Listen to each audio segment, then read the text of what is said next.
Buenas tardes. Hoy 25 de junio del año 2020 vamos a iniciar con la lección de derecho número 3 que hace referencia a el tema una aproximación al recurso extraordinario de casación en materia laboral. El recurso extraordinario de casación en materia laboral presenta desde el punto de vista de las características y la generalidad de ella que se trata de un recurso contra el Estado, un recurso contra el Estado colombiano. ¿Por qué afirmamos que es un recurso contra el Estado? Porque los jueces y magistrados representamos en la administración de justicia al Estado colombiano, y en ese orden de ideas hemos considerado que por tratarse de este recurso extraordinario, el objetivo de ella básicamente es anular la sentencia de segunda instancia en caso de un control de legalidad que se hace a la misma en cuanto al ejercicio de un derecho de la doble conformidad que establece el artículo 31 de la Constitución Política, como también el Pacto Internacional de Derechos Civiles y Políticos que ha ratificado Colombia a través de la Ley 74 de 1968. Igualmente con la Convención Americana de Derechos Humanos que ratificó el Estado colombiano a través de la Ley 16 de 1972, y con el control de legalidad para que se le dé estricto cumplimiento. De manera que por eso reiteramos en decir que el recurso es contra el Estado colombiano, porque los jueces somos los que administramos justicia, y en ese orden de ideas se hace el control de legalidad a la sentencia dictada en segunda instancia por los tribunales superiores del país. Ahora bien, no podemos considerar que estamos en presencia de un recurso metafísico, no, solo que el recurso extraordinario de casación tiene una técnica lógico-jurídica demasiado rigurosa, y eso tiene una razón de ser para que este recurso no termine convirtiéndose en una tercera instancia. Es decir, que ese tecnicismo es fundamentado por las razones que hemos expuesto. Ahora, ¿qué se busca con ese recurso de casación en materia laboral? El error que presuntamente considera el recurrente que ha cometido la segunda instancia, y por esa razón se debe confrontar la ley con la sentencia de segunda instancia. Ahora bien, no toda sentencia de segunda instancia le procede el recurso de casación, por cuanto el mismo Código Procesal del Trabajo y de la Seguridad Social ha planteado el interés jurídico para recurrir, y en consecuencia desde el punto de vista económico consideramos que allí es donde se da la procedencia, en cuanto a que la norma procesal exige que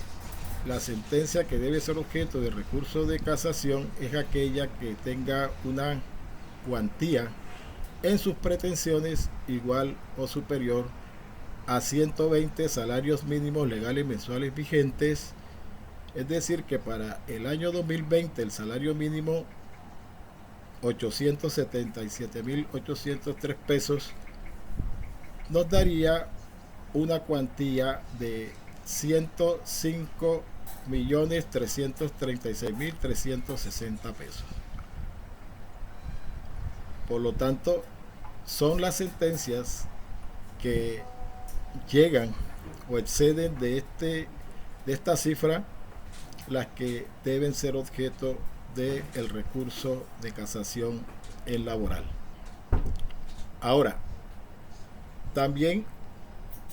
para lograr este recurso debemos mirar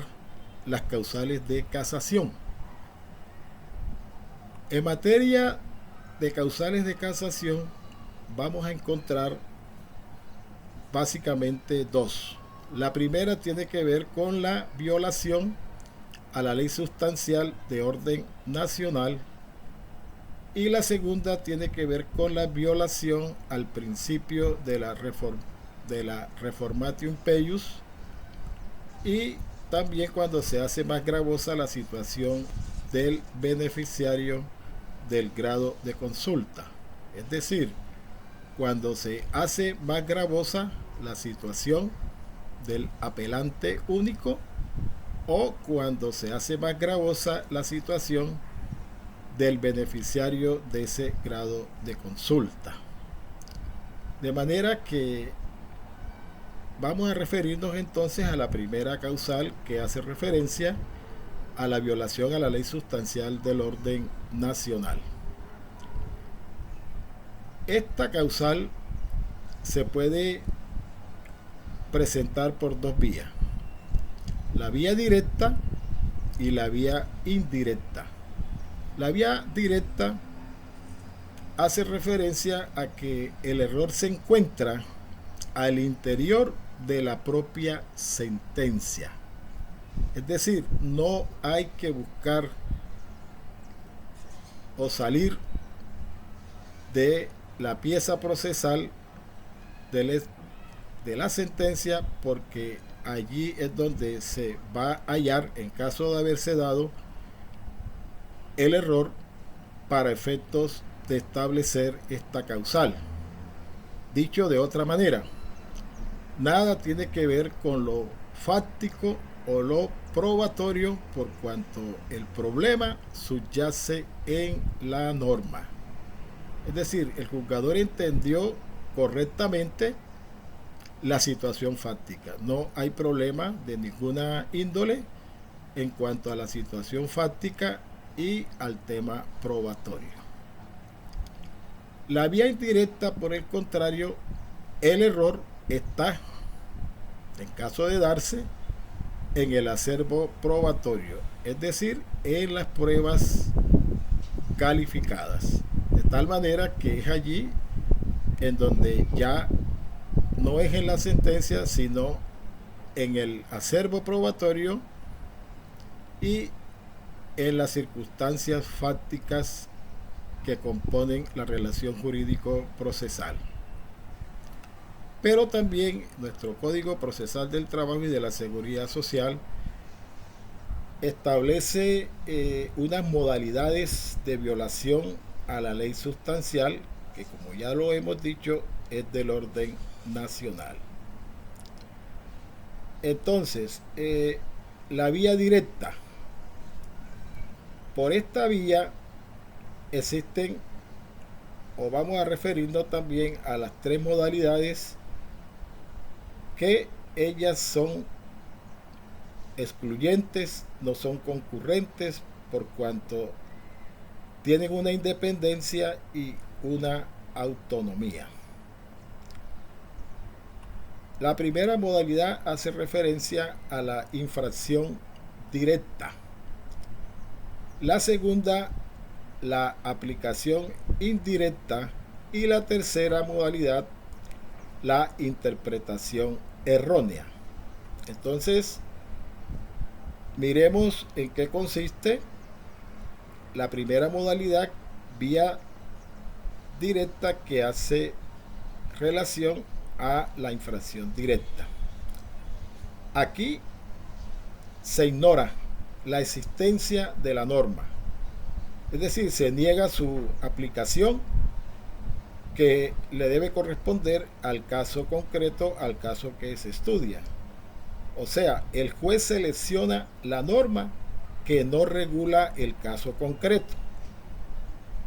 y en consecuencia se argumenta toda esta causal en puro derecho. Es decir, es una confrontación entre la ley y la sentencia por falta de aplicación. Lo que podemos resumir que ella se produce por una omisión del juzgador. Un ejemplo de esta modalidad de infracción directa, cuando se condena al pago de una indemnización moratoria de un trabajador oficial con el artículo 65 del Código Sustantivo del Trabajo, cuando la norma que se aplica o debió aplicarse es la prevista en el artículo primero del decreto reglamentario 797 del año 1949. Allí fíjense que se desconoció por parte del juzgador la norma y en consecuencia se da la modalidad de infracción directa. En cuanto a la segunda modalidad de aplicación indebida, aquí el juzgador entendió correctamente la norma, la ley, y el juzgador realiza una hermenéutica apropiada, se aplica a un caso o hecho no previsto en ella. Es decir, en la ley aplicó un precepto extraño a la controversia que se plantea, que se cuestiona. Es básicamente cuando se aplican los artículos pertinentes. Un ejemplo, los artículos pertinentes de la Ley 100 de 1993 que regula la pensión de invalidez por riesgo común, cuando en verdad el riesgo probado era profesional o laboral. Otro ejemplo, cuando se condena con la Ley 361 de 1997, se ordenó el reintegro, pero no se condenó a la pretensión de los 180 días de indemnización por ese despido injusto del discapacitado. La tercera modalidad es la interpretación errónea. Antes de explicar esta tercera modalidad de interpretación errónea, observen que la infracción directa se da porque se produjo una omisión y en la aplicación indebida ella se da porque se produjo una comisión. Es la diferencia marcada en estas dos modalidades. Ahora sí, ¿en qué consiste la tercera modalidad? Interpretación errónea. Aquí el juzgador se equivoca en el ejercicio interpretativo, es decir, en la inteligencia de la norma aplicable al caso. El juez le da un entendimiento o una inteligencia que no le corresponde, o sea, distorsionado, desconociendo su genuino y cabal sentido. Miren un ejemplo. Aquí voy a referirme a un cargo para dar ejemplo de cuándo se da la interpretación errónea. Por la vía directa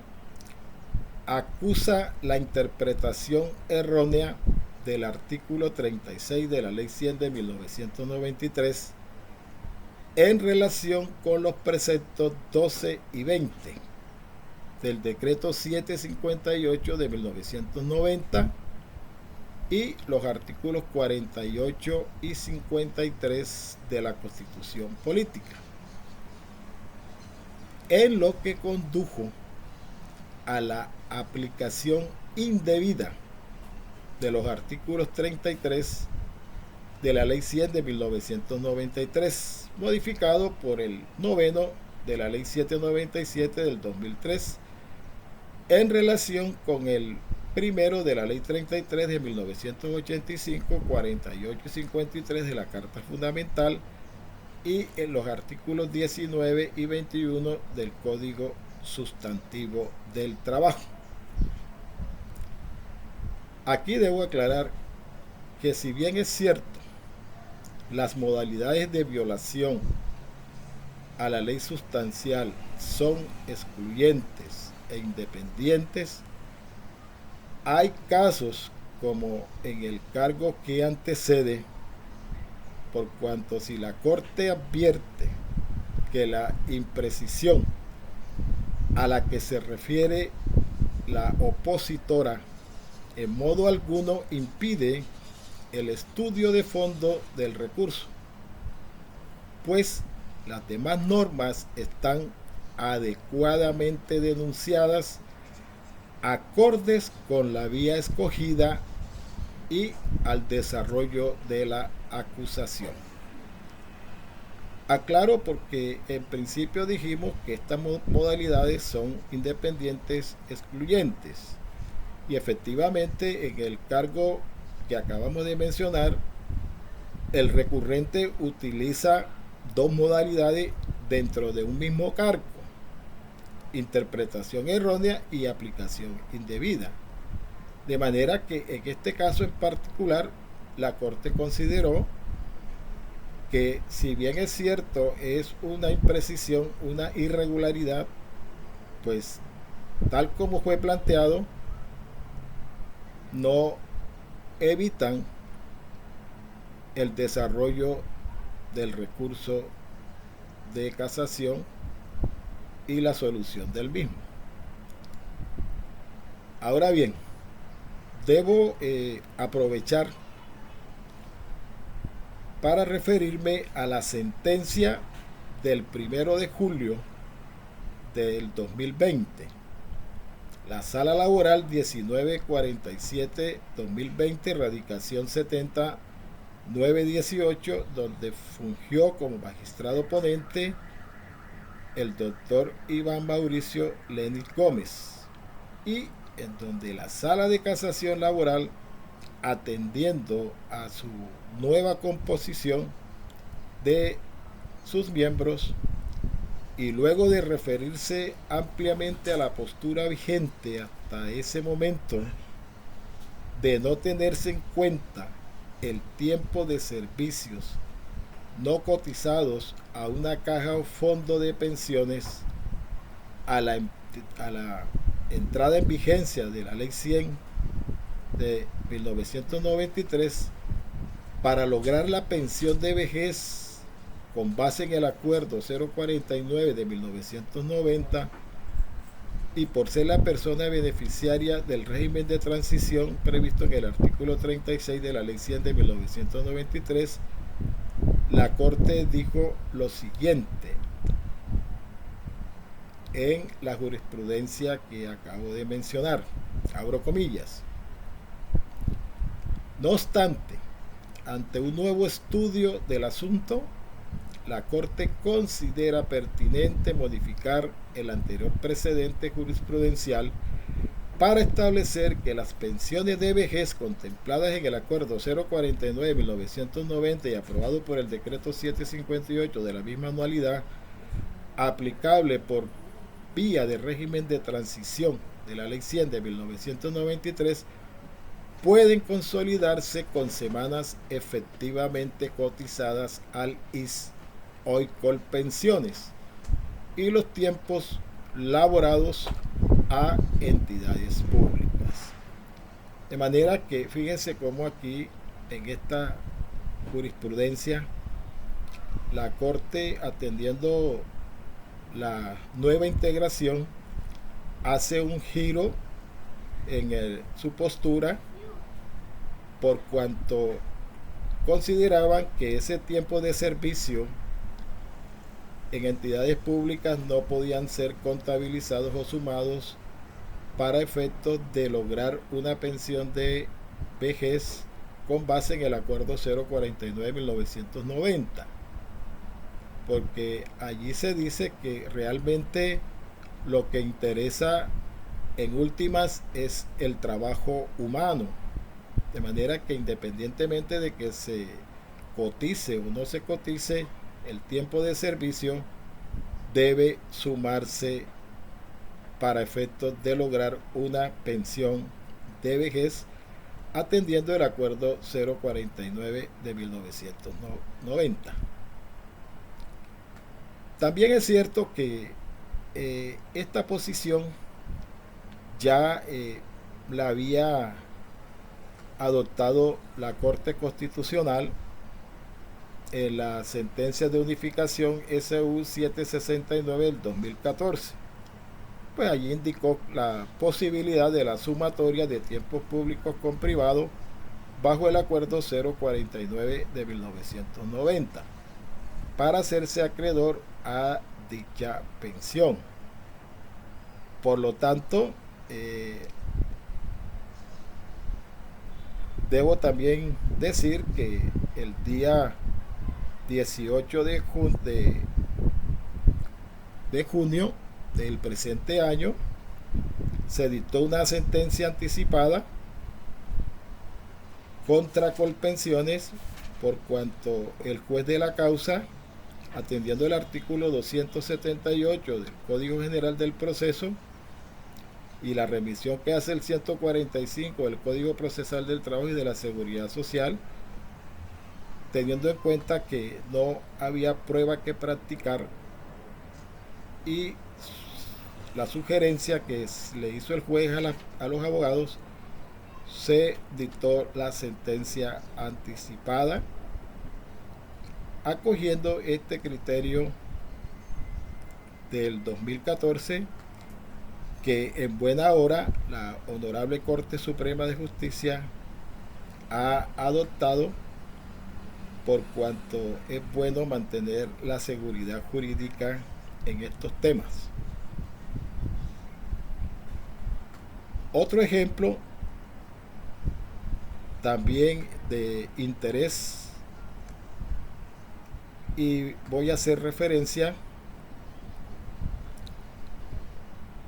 a cuando se acusa la sentencia de violar por la vía directa en la modalidad de interpretación errónea el literal N del artículo primero de la decisión 584 de la Comunidad Andina de Naciones, y un segundo cargo que porque se acusa la sentencia de violar por la vía directa en la modalidad de infracción directa los artículos 8, 12, inciso primero y 56 del decreto ley 1295 de 1994, que reglamentó en su momento el sistema general de riesgos profesionales, hoy laboral. También debo aprovechar para referirme brevemente a la sentencia del 3 de junio del 2020, Sala Laboral 1730, radicación 77327, en donde funge como magistrado ponente el doctor Jorge Luis Quiroz Alemán, toda vez que los dos cargos a que he hecho referencia son precisamente de esta sentencia que acabo de mencionar. Pues allí la sentencia de segunda instancia condenó a Positiva S.A. a reconocer y pagar la pensión de sobreviviente de origen profesional en un 50% a la interviniente Luz Estela como compañera permanente, y el porcentaje restante a favor de sus hijos menores de edad hasta que cumplan con los requisitos legales. mientras que la sentencia de primera instancia solo había condenado en favor de los menores en calidad de hijos del afiliado fallecido y que la señora Luz Estela no ostentaba la calidad de beneficiaria de dicha prestación. Pues el tribunal, haciendo referencia al tema y respecto del requisito de la convivencia, contrario a lo sostenido por el ACUO y la tesis de la corporación, consideró que tratándose de afiliado fallecido no pensionado, el tiempo de convivencia que debía demostrar quien reclama en calidad de compañero permanente es de 2 años conforme a los principios que definen el contenido constitucional de la pensión de sobrevivientes, que estableció la sentencia C 1035 del 2008 de la Corte Constitucional, el principio de progresividad y lo previsto en los artículos 53 de la Constitución, 46 y 47 de la Ley 100 de 1993, modificado por los artículos 12 y 13 de la Ley 797 del 2003. Pues finalmente concluyó que el requisito de convivencia de 5 años es solo para el caso de pensionado fallecido, no así para el afiliado, por cuanto que la convivencia efectiva al momento de la muerte es un criterio material para determinar quién es beneficiario de la pensión, tratándose de un compañero o compañera, un mínimo de 2 años de convivencia conforme al artículo 10 del decreto 1889 de 1994, lo que constituye un trato discriminatorio. El tribunal encontró acreditada la convivencia de Luz Estela con el causante como compañera permanente durante los 3 años anteriores a la muerte. Pero, como también la señora Luz Janet interpuso recurso de casación porque se le negó la pensión de sobreviviente como interviniente ad excludendum, en su demanda de casación formuló los 2 cargos por la causal primera vía directa en la modalidad de interpretación errónea del artículo 47 de la Ley 100 de 1993, modificado por el artículo 13 de la Ley 797 del 2003, en armonía con el artículo 46 de la Ley 100. Y el segundo cargo, pues acusa la sentencia de violar por vía directa en la modalidad de aplicación indebida, artículo 47 de Ley 100, modificado por el artículo 13 de la Ley 797 del 2003, en armonía con el artículo 36 de la Ley 100 de 1993. Argumenta la señora Luz Estela como interviniente ad excludendum que no discute la convivencia de la señora Luz Estela, sino que no debe haber diferencia de trato por el hecho de que el causante sea afiliado o pensionado, y los 5 años anteriores al deceso es exigible así se trate de un afiliado. ¿Qué dijo la Corte? Abro comillas. En cuanto a los reproches técnicos, advierte la Sala que si bien no podría el recurrente en un mismo cargo acusar simultáneamente la interpretación errónea y la aplicación indebida de las normas sustanciales que componen la proposición jurídica, sí podría formular 2 cargos como lo hizo, por cada modalidad Y si bien es cierto que en la sustentación del segundo mezcló argumentos de ambas, pues tal defecto resulta superable en el análisis conjunto por cuanto persigue el mismo objetivo. Entonces miren aquí cómo también la Corte se refiere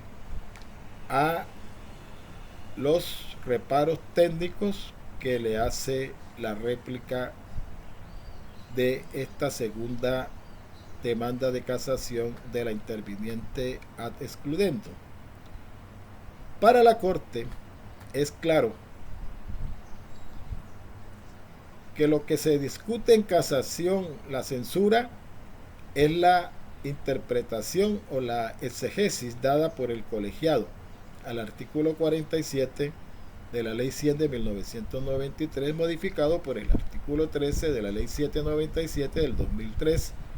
respecto del número de años de convivencias exigidos a la compañera permanente de un afiliado al Sistema General de Pensiones para establecer su calidad de beneficiaria de la pensión de sobrevivientes.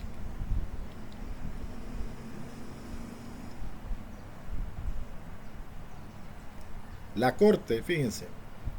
en esta segunda demanda de casación, luego de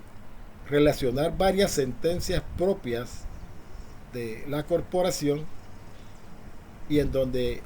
ha sido enfática en señalar que la convivencia mínima requerida para ostentar la calidad de beneficiario de la pensión de sobreviviente, tanto para cónyuge, compañero, compañera permanente, es de 5 años, independientemente si el causante de la prestación es un afiliado o un pensionado. Esa es la discusión. Como consecuencia, dice esta jurisprudencia, donde fungió como magistrado ponente el doctor Jorge Quiroz Alemán, como consecuencia de la nueva integración de la sala,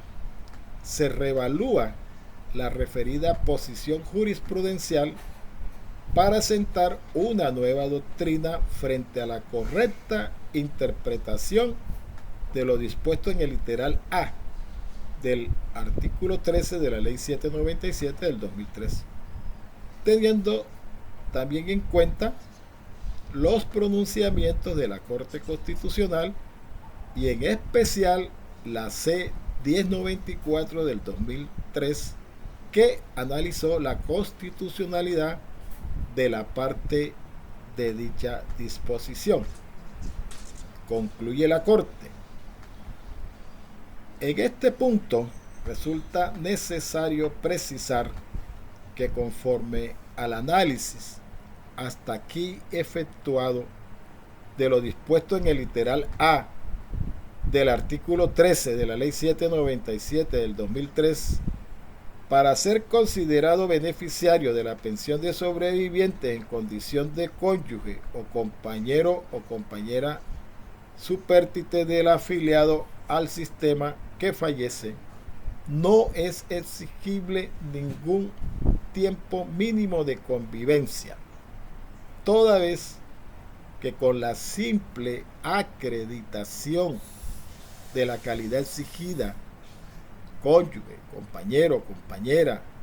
y la conformación del núcleo familiar con vocación de permanencia vigente para el momento de la muerte,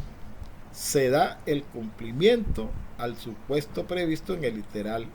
de la norma analizada y que da lugar al reconocimiento de las prestaciones derivadas de la contingencia. Finalmente,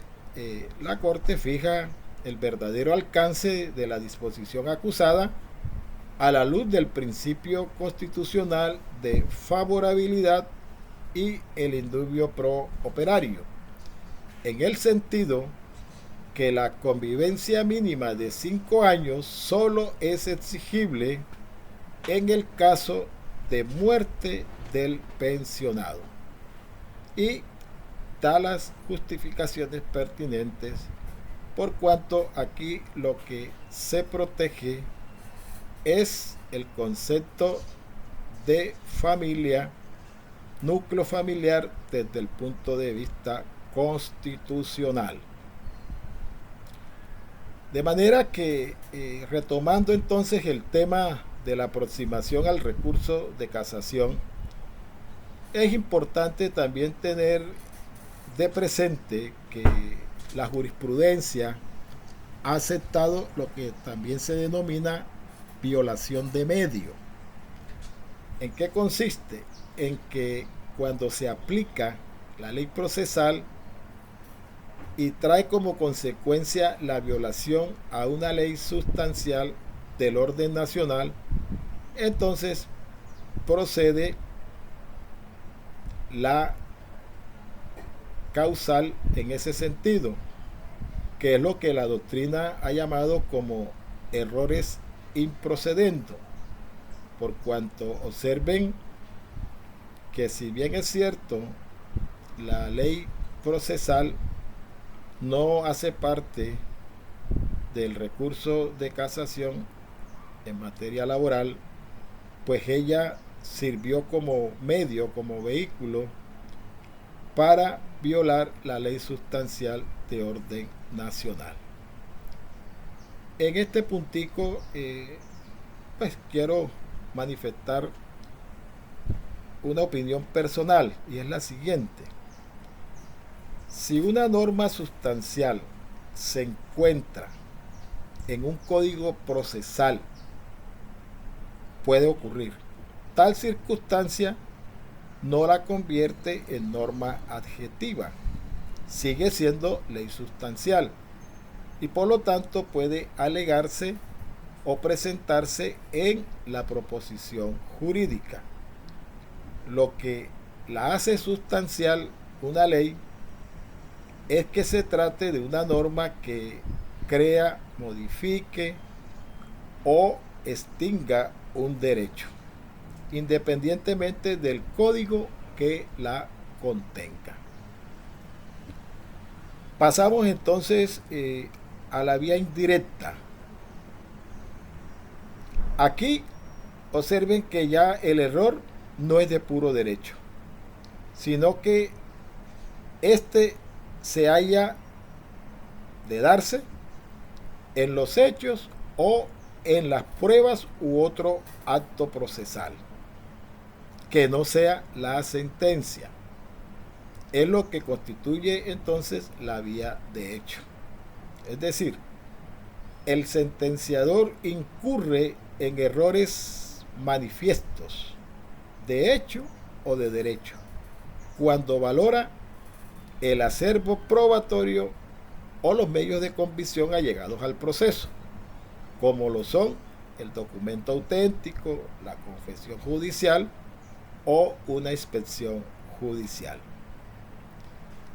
Ahora bien, ¿en qué consiste el error de hecho? El error de hecho se presenta cuando se da por demostrado un hecho no estándolo, o se da por demostrado un hecho no estándolo. Y el error de derecho se presenta cuando se da por probado un hecho con una prueba común y se exige la prueba solemne.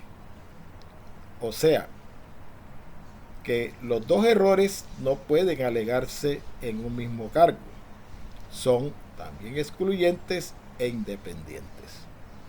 El error, tanto de hecho como de derecho, deben ser de tal magnitud que aparezca grosero, protuberante, evidente o manifiesto. Vale precisar que la violación de la ley sustancial del orden nacional por esta vía indirecta, la modalidad que más se presenta es la aplicación indebida como regla general y excepcionalmente la infracción directa. En la vía directa de la que nos referimos anteriormente, la interpretación errónea es la que se alega cuando la sentencia tiene como soporte la jurisprudencia. Ahora bien, es importante tener en cuenta que se deben atacar o cuestionar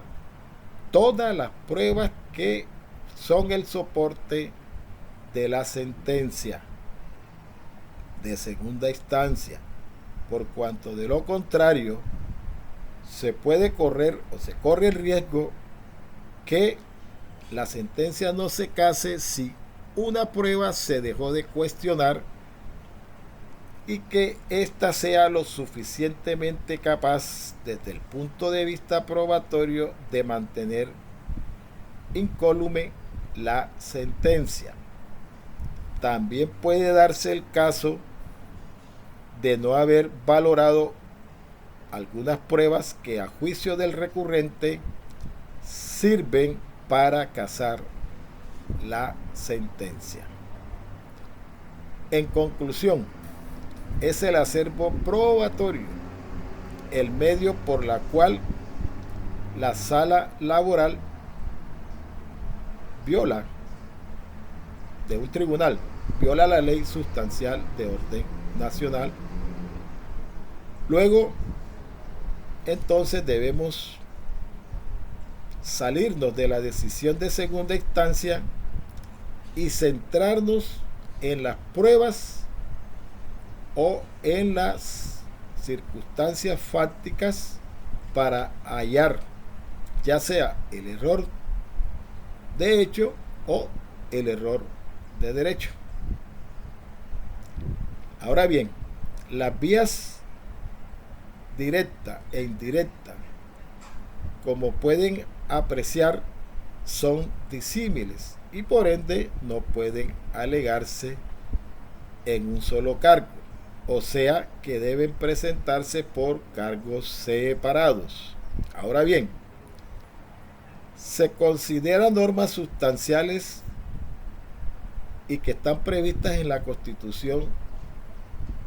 tal como lo dijo la Corte, de manera excepcional, aquellas que tienen un contenido de derechos subjetivos. Ejemplo, el artículo 13, la igualdad, el artículo 29, el debido proceso,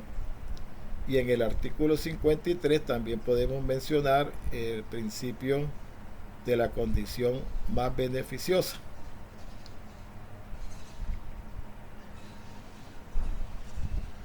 Igualmente, en el tema de la convención colectiva de trabajo,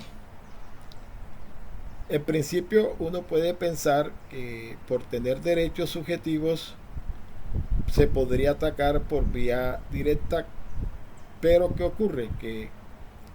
las convenciones colectivas no tienen un alcance nacional, es decir, pues ellas son ley simplemente para los empleados, para el empleador y el sindicato de trabajadores que la suscribe. De allí que la vía es la indirecta, debiendo el recurrente señalar siempre, cuando construya la proposición jurídica, mencionar el artículo 467 del Código Sustantivo del Trabajo, por cuanto esta es la norma sustancial del orden nacional. De manera que esta es la primera causal de casación a que hemos hecho referencia y nos hemos fundamentado en las dos sentencias últimas que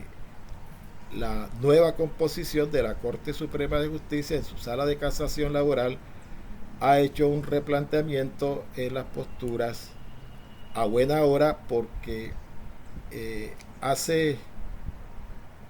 ver que estamos frente a una corte sala de casación laboral abierta a los cambios y sobre todo a lograr esa seguridad jurídica